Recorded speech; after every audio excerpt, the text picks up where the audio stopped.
Halo para sahabat, saya masih akan melanjutkan pembahasan tentang critical thinking.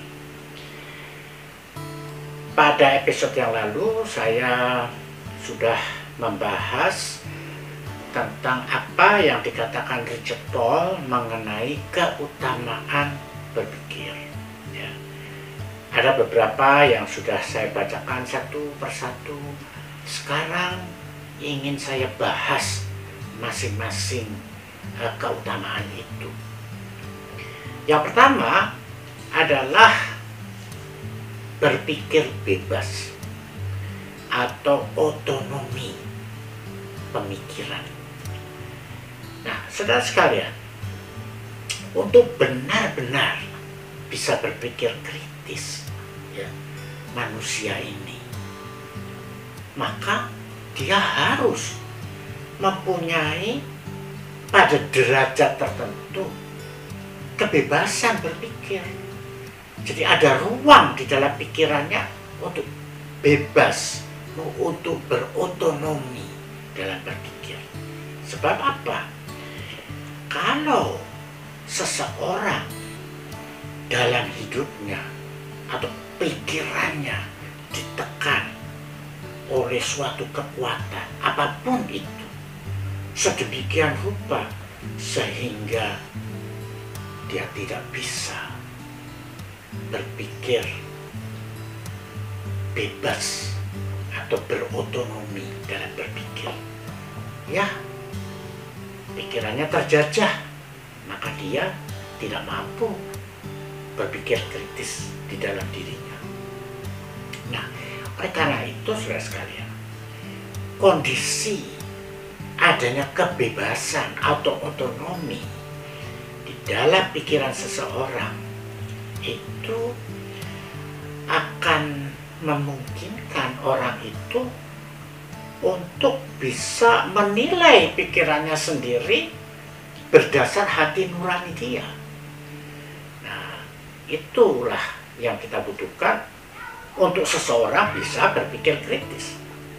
Nah, saudara sekalian, di dalam dunia ini memang kita harus mengakui bahwa tidak ada kebebasan yang absolut, tidak ada. Ya. Kita sebagai manusia sedikit atau banyak pasti terikat pada kekuatan-kekuatan tertentu. Di dalam sosiologi dikenal kekuatan itu adalah yang pertama egocentricity, yaitu terpusat kepada diri sendiri. Ya.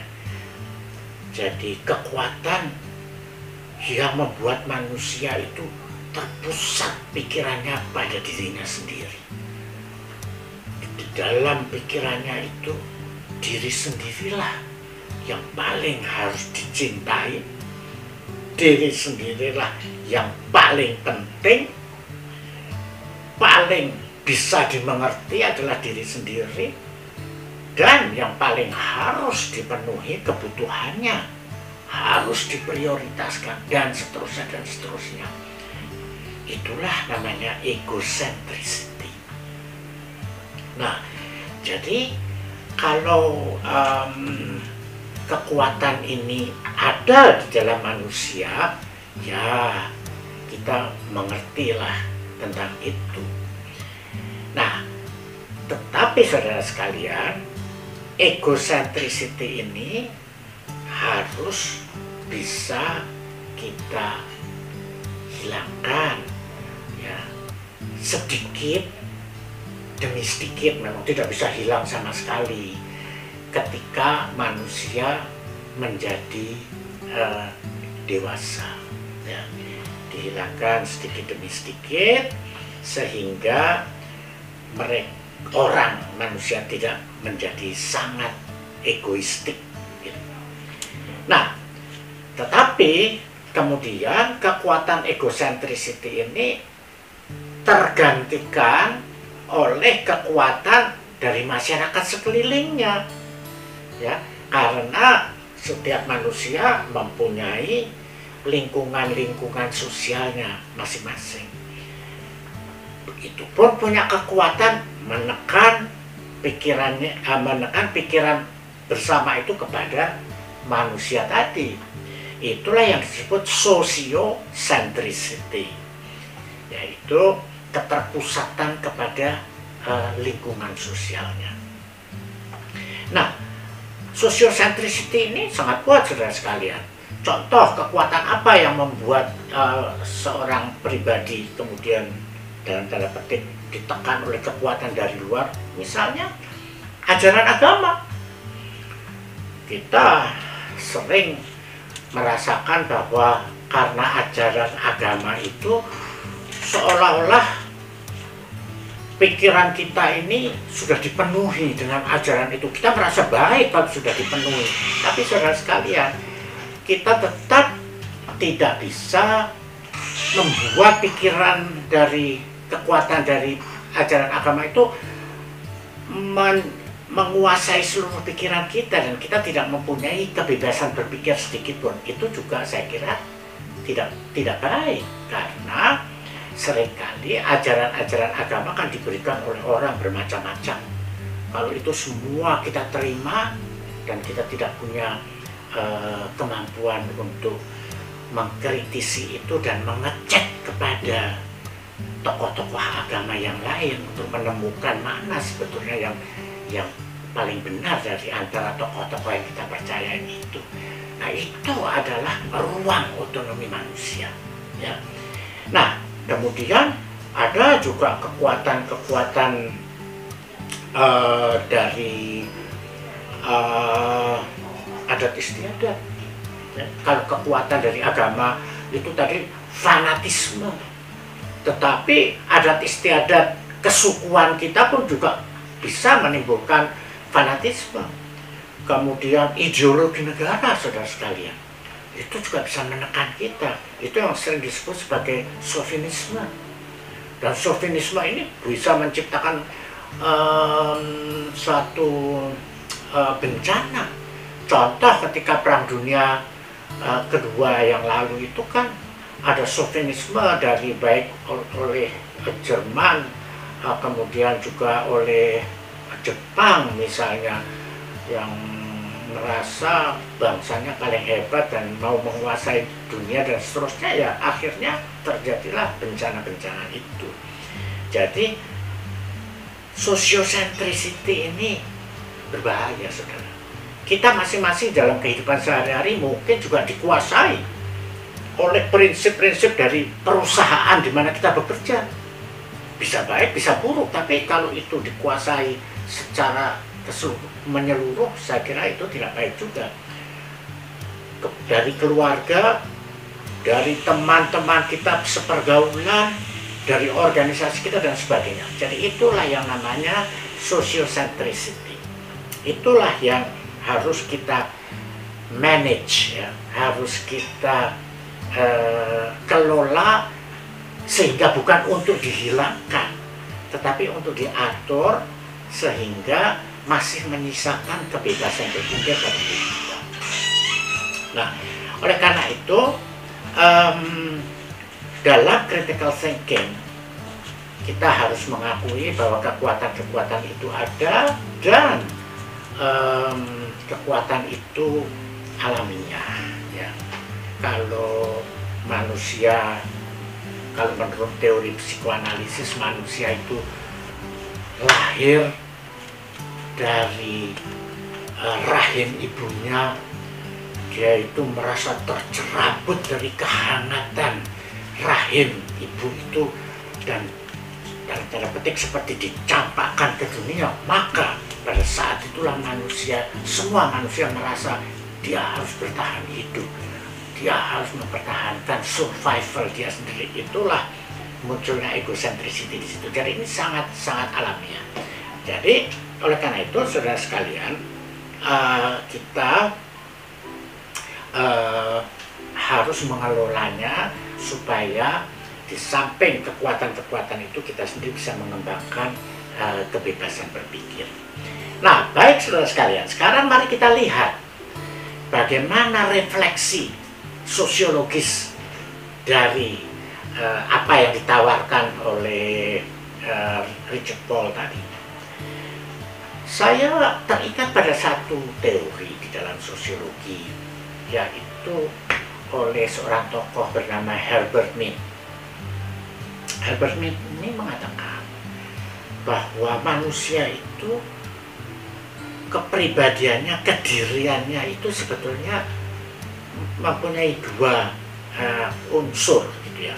Satu yang dia sebut sebagai I, yang kedua sebagai me. Kedua-duanya artinya saya, tetapi I adalah saya sebagai subjek, me adalah saya sebagai objek. Jadi menurut Mead, manusia itu sekaligus merupakan subjek dan objek di dalam kehidupannya itu.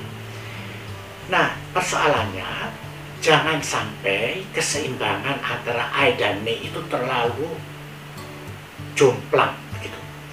Kalau I-nya yang kuat lebih dari me, ya memang orang itu sifatnya biasanya lebih individualis. Kalau me-nya yang lebih kuat, orang itu memang pada dasarnya orang yang lebih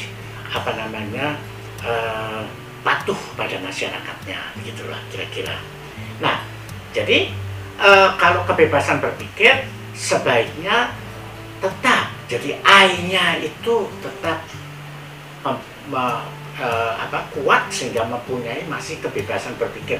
Kalau me mendominasi 100%, mungkin dia tidak punya kebebasan berpikir. Demikian secara sosiologis. Nah, sekarang kalau dalam kehidupan sehari-hari, saudara sekalian,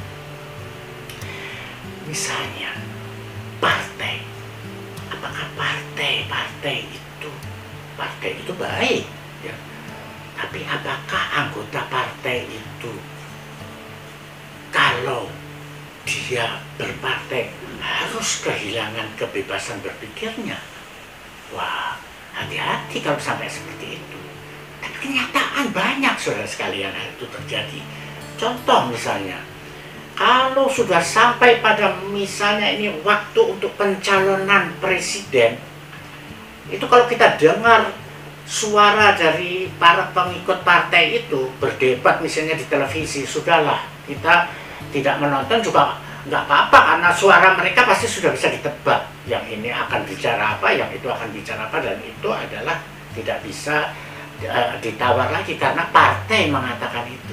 Oleh karena itu, ini sebetulnya suatu hal yang tidak baik kalau partai juga tidak memberikan kesempatan pada anggotanya untuk berpikir bebas pada derajat-derajat tertentu. Nah, kemudian lagi-lagi mengenai kehidupan beragama, saudara sekalian, jangan sampai kehidupan beragama itu tadi sampai membuat manusia kehilangan kebebasan berpikirnya. Walaupun saya tahu tidak 100% kebebasan itu, tetapi ada, sehingga tidak menjadi ya kekuatan kita beragama tadi menjadi fanatisme, apalagi masuk lebih jauh lagi ke dalam radikalisme atau masuk lebih dalam fundamentalisme dan sebagainya ya.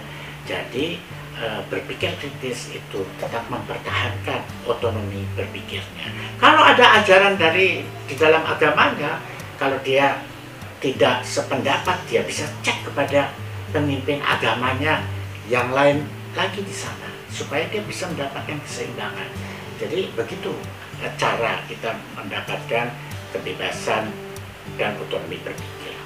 Nah, sekarang kalau di antara kita ingin, saya mau sekarang menciptakan atau belajarlah pada diri saya untuk mempunyai kebebasan berpikir. Tapi kalau mendengar tadi uraian terlalu panjang, bagaimana ya, susah sekali itu, begitu. Baik, saya hanya akan memberikan kata kunci yang sangat pendek. Jadi Anda kalau misalnya di suatu ketika mau mengingatkan diri sendiri, saya harus berpikir bebas, itu ada beberapa kata kunci. Satu, misalnya, kita katakan ketika kita dalam situasi tertentu, apa kata hatiku? Coba cek, apa kata hatiku? Satu kata itu aja. Baru nanti kita akan, waduh, kata hatiku mungkin tidak sesuai dengan itu. Atau ada kata lain, berdosakah bila aku punya pendapat yang lain? Nah, itu biasanya kalau kita mendengar wejangan dari seorang tokoh agama, kita harus bilang, berdosakah bila aku berpikir yang lain? Kalau kita merasa tidak berdosa, kita cek kepada pemimpin agama yang lain. Siapa tahu tidak persis seperti itu, siapa tahu ada perbedaan yang memang ada, dan seterusnya. Nah, jadi itu saudara sekalian, suatu kunci-kunci yang praktis untuk kita melatih diri kita untuk mempunyai kebebasan berpikir. Karena itu sangat penting bagi pribadi manusia. Nah, baiklah saudara sekalian, itu adalah keutamaan berpikir ya, pertama ya, yang diajukan oleh Richard Paul. Sampai berjumpa pada episode yang berikutnya. Terima kasih, semoga berguna.